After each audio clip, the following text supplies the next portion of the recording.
Hello and welcome. In this video, I'm going to be going over how I was able to create this forest scene with leaves blowing through the wind all inside of Cinema 4D using Xparticles and Redshift. So let's go ahead and take a look at the animation here. So as you can see, just some trees with some nice leaves blowing through the wind and a bunch more coming through there as well. So if you want to know how to do this, we're going to go ahead and jump on in and show you how to do it. So let's jump into Cinema 4D here, and we have just an empty scene with a camera along our x-axis here and some stuff that we're going to be using later on. So just ignore that for now. You will need a camera. I just moved mine along the x-axis just to give us a nice little viewport of our leaves just from a flat perspective. So let's go ahead and drop in our Xparticles system. Now, if you don't have these buttons, go ahead, create your own custom UI if you feel so inclined. I have a video on how to do that. If not, go ahead and jump up to Xparticles and drop in an XP system right there. But we're going to go ahead and rotate our emitter. It's going to be 180, just so our particles are moving from right to left, because that's the way that we want them to come in. So this is a little bit too many particles just off the start here, so we're going to go ahead and drop this down to something a little bit more reasonable. Let's go with something like 30, because we're not going to want a ton of leaves. We don't want 1,000 leaves every second coming flying through our scene. 30 every second is not too bad. Still might be a little bit too many, but that's a little bit better dispersion here. And let's actually give it a little bit of variation. Let's go with like 13 on that variation there. So give us a nice amount of particles, but still not too many. Now they're also moving very quickly along our scene here. And let's actually jump out of our camera and bring this whole system a little bit closer to the camera. And that was not the system. Bring this a little bit closer to the system or to the scene here. And let's go ahead and bring it up and kind of maybe back a little bit more actually. See what that looks like. Drag it a little bit down. Now the reason we're doing this is because if I play these particles, you're going to see once we give them gravity, they're going to go falling straight down. Let's go ahead and actually do that right now. So let's go into XP system, and we want to do a motion modifier, and we want to do gravity, which is right there. So now if we go and play this, so obviously you want the leaves to be attracted to the ground, but you don't want to be too much. So this is giving us quite a bit of drag right there, dropping them down pretty quickly. And let's actually, what was our speed at? So our speed is still pretty high. So if I actually disable this, you're going to see that our leaves would be flying through the scene at a pretty quick rate. Now obviously they're just flying in straight lines, and we don't want that, so we're going to adjust that later on. But let's drop this down to maybe something like let's go with like a 22. See what that gives us. So pretty slow, but we're gonna see some difference in that once we add in our kind of wind look to it. So obviously we don't want our leaves dropping just straight through out of the scene that quickly. So let's go ahead and add or subtract some gravity from this, I guess. Let's make it something like let's go with like 18. Let's see what that gives us. So now they're kind of sticking in the scene. Now obviously they're falling really slow, but when we add in our other motion modifier, which we're going to go ahead and do right now, which is going to be our turbulence, this is going to give us a nice wind kind of look. Now we want to drop the scale down quite a bit, maybe to something like 32, and up the strength just a little bit, maybe to like 9, something like that. And when we give this, you're going to see the leaves kind of blowing on into the wind. Let's maybe give them a little bit more speed, maybe something like 46. See what that gives us. It's going to give us a nice kind of a look, and maybe even drop the amount that we are bringing them in here by quite a bit. So let's take a look here one more time. So that's giving us a nice kind of look.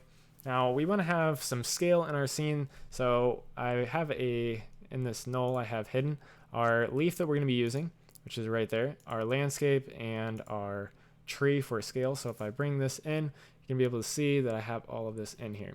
So to get this leaf, if I jump out of our camera, if I bring it up here so we can see it, zoom in on it, it's just a leaf that I ripped off of this tree in the background that I brought in from SpeedTree, because that is what I was using to get all the animation in the trees and with the wind and everything.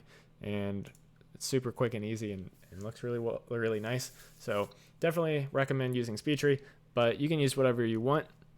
And I just ripped this leaf off of the tree and just basically selected it and deleted everything else. So that's going to give us our leaf that we're going to be using for our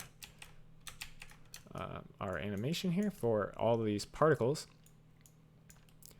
So let's go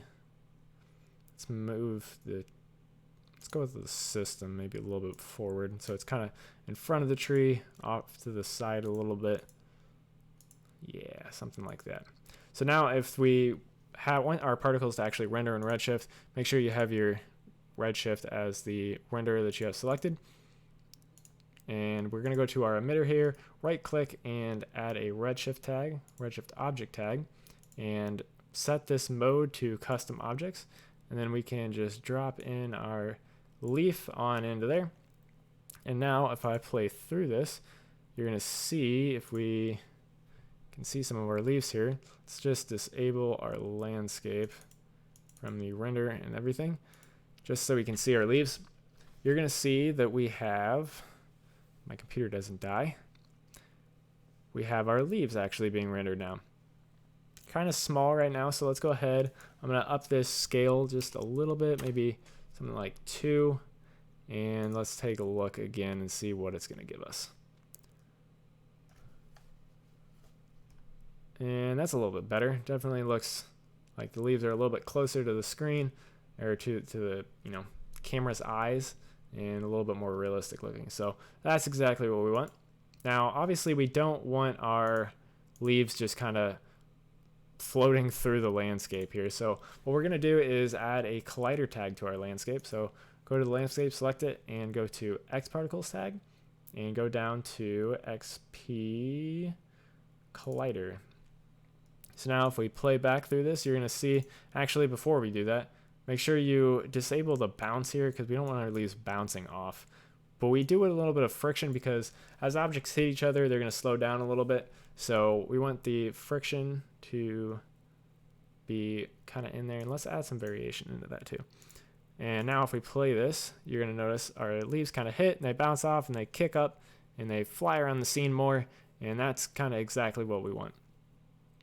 Now, maybe not exactly the look that we're going for with how they're blowing around the scene, so let's maybe change some of these settings up a little bit. Try something like that. See what that gives us.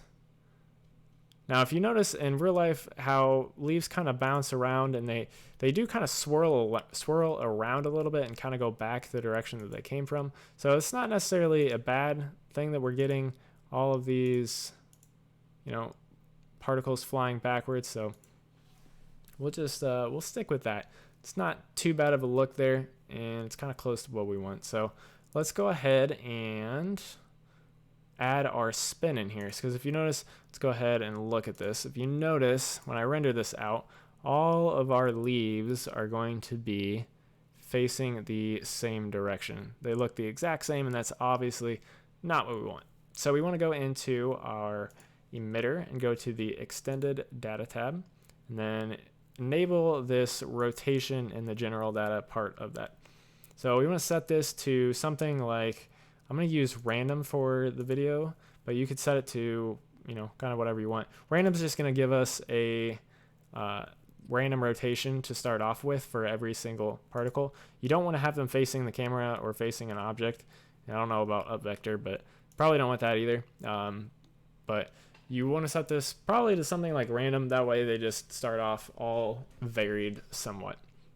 And now if I were to render this on out, you're going to see all of our leaves are facing random directions. Just kidding. I forgot to replay the animation. Let's try that again. Now if we render it out, you're going to see now our leaves are facing different directions. But if I look at this, I'm going to actually render this to the viewport here. I don't want any of these, and that can be ignored for right now. Let's go back into, that was me rendering earlier, and let's actually cancel this. If I look at these leaves here, you're going to notice as I flip through the scene here, if I set one of these to A and B, and let's go ahead and set this one to A and this one to B. If I set these to A and B, you're going to see that if we look at this leaf right here, it doesn't actually rotate at all. It just kind of moves its position. Now, obviously, that is not what we want. So let's go ahead and let's disable that. And let's get some actual rotation going in here. So to do that, obviously, the settings right here, we want to activate this simple spin. Now, because they're going from right to left in our scene right here, and they are the way they're oriented in the scene themselves, with they're going in the negative Z direction, we want them spinning in a negative direction as well. So we're going to just add a small number in here, because if you add a big number in the spin amount, this is how much they're going to spin every frame, I believe it is. So they're going to be spinning quite a bit if you add like 270 or like 360 or whatever in the spin amount, and then add a bunch of variation as well.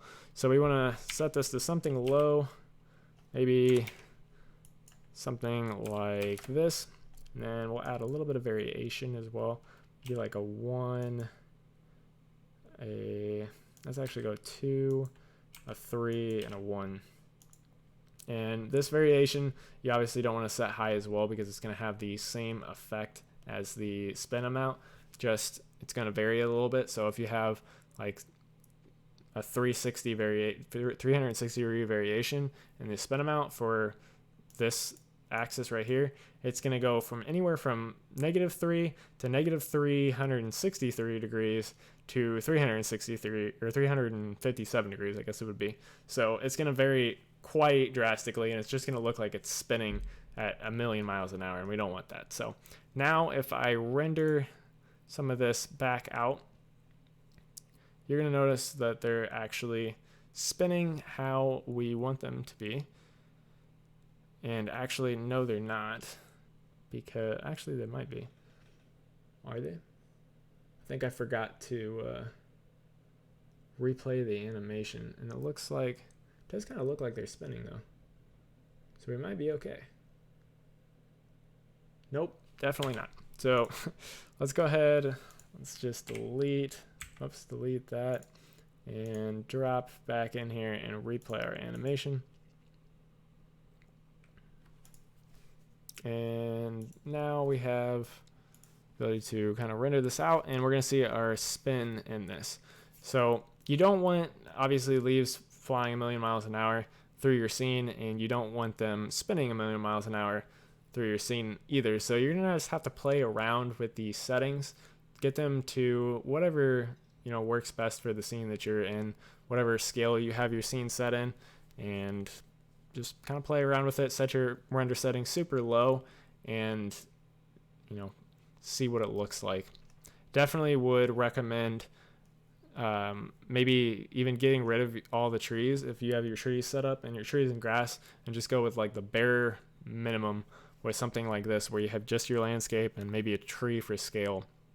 So it renders relatively quickly, and then you can see what your leaves look like, and you see what they look like with animation. That way you can kind of dial in your settings. I kind of learned that as I went through, and realized that once I had my settings set up the way I thought they were going to be good, I actually realized that I had way too many leaves, and at one point I had some animation messed up as well. So don't want to go through all of that. So just set your settings super low and see what it looks like.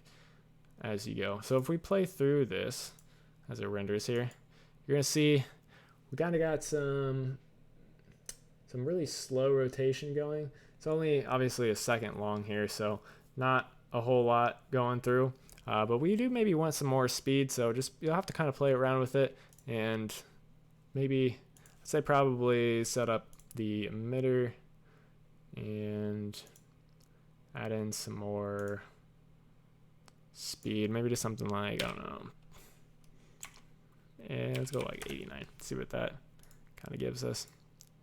That way they kind of blow through a little bit more. They're going to be affected by the turbulence, and they're going to kind of look pretty good. We can actually probably turn up the strength on the turbulence too. Give us a little bit of a nicer look. Kind of kick them up into the air and fling them around a little bit. Some are moving super quick, others aren't. No, just kind of play around with the settings, but this is the general kind of idea of how you're going to go about it. Just set up your leaf and then make sure your emitter has a Redshift object, custom object tag set up, and drag and drop that in there, and you'll be set and ready to go. But hopefully this helped you out and showed you kind of how you were able to create something like this, and you can use this to create whatever your imagination can come up with. But if you want some more Cinema 4D tips or Redshift tips, stuff like that, I have a bunch of other videos on my channel. Feel free to go and check those out. If you want to see how I was able to paint all of these trees and grass into this scene and have complete control over that, I do have a video on that as well. Feel free to go and take a look at that. But thank you guys for watching, and have a good night.